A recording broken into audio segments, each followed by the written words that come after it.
मैं दामोदर शर्मा एक बार पुनः आपके समक्ष इस चैनल में हाजिर हूँ। और देखिए बच्चों, आपको पता है कि हिंदी का तो मैं नियमित अध्ययन कराता ही रहता हूँ, और जब भी मेरी इच्छा होती है संस्कृत का अध्ययन कराने की, तो मैं इस चैनल DDS संस्कृत क्लासेज नामक इस चैनल में आकर के अपना संस्कृत पढ़ाता हूँ। तो उसी श्रृंखला में हम जो पाठ पढ़ रहे थे, पिछले भाग में हमने देखा कि देखो कन्या भ्रूण हत्या के संदर्भ में पाठ है। और आपको पता है कि समाज में अगर देश के विकास में स्त्री और पुरुष दोनों का समान रूप से योगदान है, और आप जानते हैं कि स्त्री और पुरुष एक रथ के दो पहिए के समान है। अगर उसमें एक रथ का पहिया कमजोर हो गया तो फिर रथ का चलना असंभव होता है। तो जब ये बात है, लेकिन हमारे समाज में एक बहुत बड़ी बुराई है। कौन सी बुराई है? कि हम कन्या को एक अभिशाप के रूप में मानते हैं, और यही कारण है कि देश में लिंगानुपात की संख्या निरंतर कम होती जा रही है, अंतर बढ़ता जा रहा है। तो इसकी चिंता देखो सरकार को तो है ही, लेकिन सरकार अकेले कुछ नहीं कर सकती। इसके लिए हम सबको प्रयास करना होगा, जागरूकता समाज में लानी होगी। और उसी कन्या भ्रूण हत्या के संदर्भ में हमारा ये पाठ भी इसी उद्देश्य में यही शिक्षा हमारे सामने देता है। तो आइए देखते हैं हम पाठ में अगला भाग, इसमें किस बात पर चर्चा की गई है। तो देखो बच्चों, शालिनी नाट्यांश है, और शालिनी क्या कहती है उसकी बात पढ़ते हैं। भ्रातृ है भाई, भैया। त्वं किम ज्ञातुम इच्छसि, तुम क्या जानते हो, क्या तुम जानते हो, इस तरह का शब्द ये बोलते हैं। तस्या कुक्षी, अब देखो प्रश्नवाचक शब्द आ गया, क्यों आए? स्किन की वजह से। तस्या कुक्षी, उसकी कोख में, कोख का मतलब गर्भ में, पुत्र अस्ति पुत्री वा, पुत्र है या पुत्री है। क्या तुम जानती हो कि उसकी गोद में, कोख में पुत्र है या पुत्री है? किमर्थम, किस लिए? तो देखिए, षण्मास अंतरम, इस षण्मास अर्थात 6 महीने के बाद, सर्व स्पष्ट भविष्यति, सब कुछ स्पष्ट हो जाएगा। 6 महीने के बाद में सब कुछ स्पष्ट हो जाएगा। समय से पूर्वम किमर्थम अयम आयास, समय से पूर्व किस लिए यह प्राप्त हो सकता है, कैसे प्राप्त हो सकता है? समय से पूर्व इसकी जानकारी कैसे प्राप्त हो सकती है? ये थोड़ा उसको भी आश्चर्य हुआ। तो राकेश कहता है, बहन तू जानासी, तुम तो जानती हो, ही का मतलब ही, तुम तो जानती ही हो कि हमारे घर में अंबिका पुत्री रूपेण अस्ति एवं, कि हमारे घर में अंबिका पुत्री रूप में पहले से ही है। पुत्री रूपेण, पुत्री रूप में, अस्ति एव, अस्ति एव का मतलब है ही। कौन है पहले से? क्या नाम बताया पुत्री का? पुत्री का नाम है अंबिका। ठीक है, यहां तक हमारा क्लियर हो गया। अधुना, अब एकस्य पुत्रस्य आवश्यकता अस्ति, अब क्या है? एक पुत्र की आवश्यकता है। भाई कई बार ये होता है ना कि 2 पुत्रियों ने जन्म ले लिया, एक पुत्री ने जन्म ले लिया, तो अभिभावक माता पिता की इच्छा होती है क्यों ना हमारे घर में एक पुत्र जन्म ले, क्योंकि पुत्र से वंश चलता है। ऐसी गलत धारणा उनके मन में बैठी हुई है, तो वो मानते हैं कि अंबिका नामक पुत्री ने पहले जन्म ले लिया। अब किसकी आवश्यकता है? एक पुत्र की आवश्यकता है।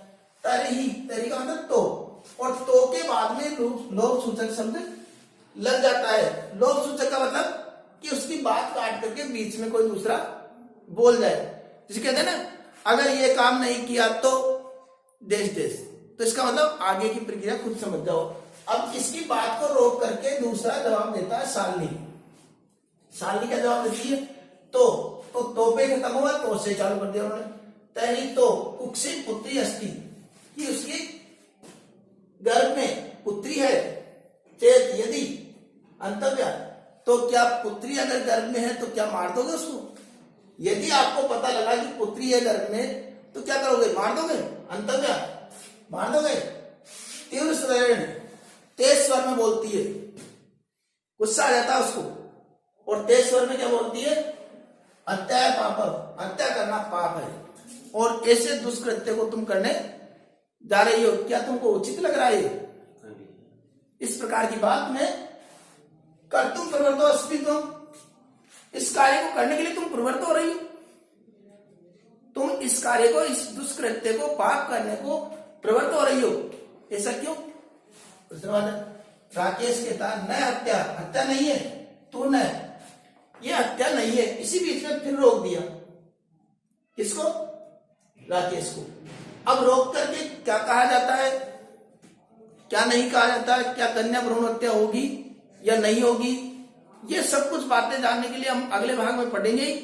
उसके पूर्व अब हमको कुछ इसके जो प्रश्न बनते हैं उन प्रश्नों को भी हल कर लेना चाहिए।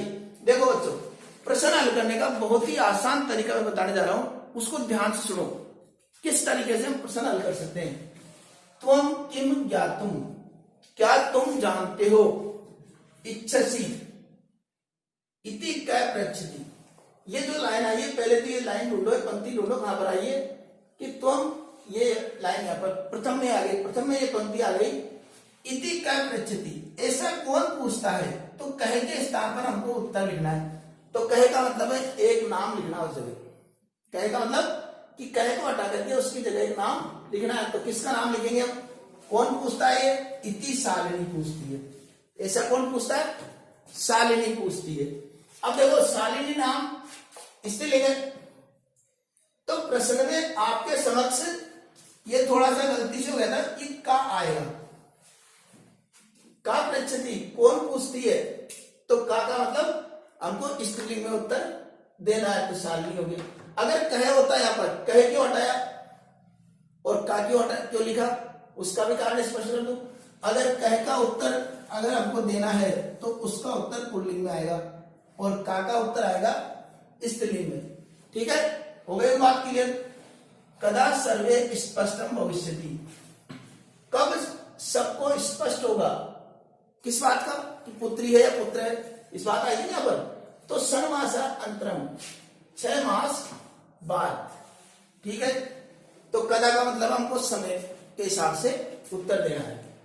राकेश किम ज्ञातुम इच्छति, राकेश क्या जानना चाहता है। तो राकेश क्या जानना चाहता है, तो जानता चाहता है कि तस्या कुक्षी पुत्र अस्ति पुत्र, वो जानना चाहता है। यहाँ पर आगे क्या जानना चाहता है, तस्या कुक्षी, कि उसकी कोख में पुत्र है या पुत्री है, इस प्रकार वो जानना चाहता है। तो इसका ये तस्या कुक्षी पुत्र अस्ति पुत्री वा, पुत्र है अथवा पुत्री है। ठीक है, अब चौथे प्रश्न पे आते हैं।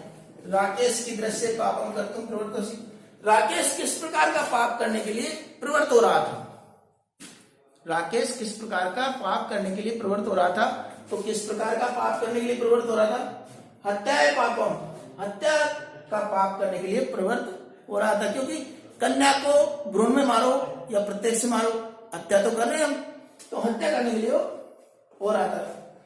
सुत इति पर्यायपदम गद्यांश से, देखो ये प्रश्न आता है ये कि सुत का पर्यायवाची शब्द पूछा। अब सुत का तो हम बेटा भी लिख देंगे, तनय भी लिख देंगे, कुछ भी लिख देंगे, लेकिन एक शब्द पे गौर करो, गद्यांश से किम, गद्यांश में क्या आया है सुत के लिए, तो गद्यांश के लिए क्या आया है, पुत्र शब्द आ रहा है बार बार, ये पुत्र, तो पुत्र लिखेंगे। केवल गद्यांश में देख करके हमको उत्तर लिखना है।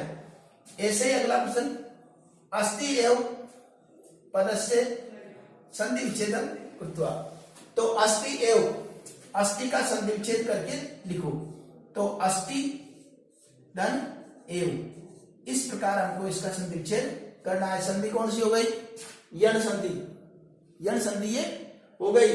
और संधि अगर आपको क्यों हुई, कैसे हुई, इसकी ज्यादा जानकारी प्राप्त करनी है तो आप संधि वाले वीडियो भी अवश्य देखिए, क्योंकि संधि के बिना तो संस्कृत संभव ही नहीं है। तो ये तो हो गए इसके प्रश्न। अब देखिए कि अब आगे क्या होता है, कन्या भ्रूण हत्या करने देते हैं या रोकते हैं, इन सब बातों को जानने के लिए बने रहिए हमारे साथ। मिलते हैं अगले भाग में, तब तक के लिए धन्यवाद।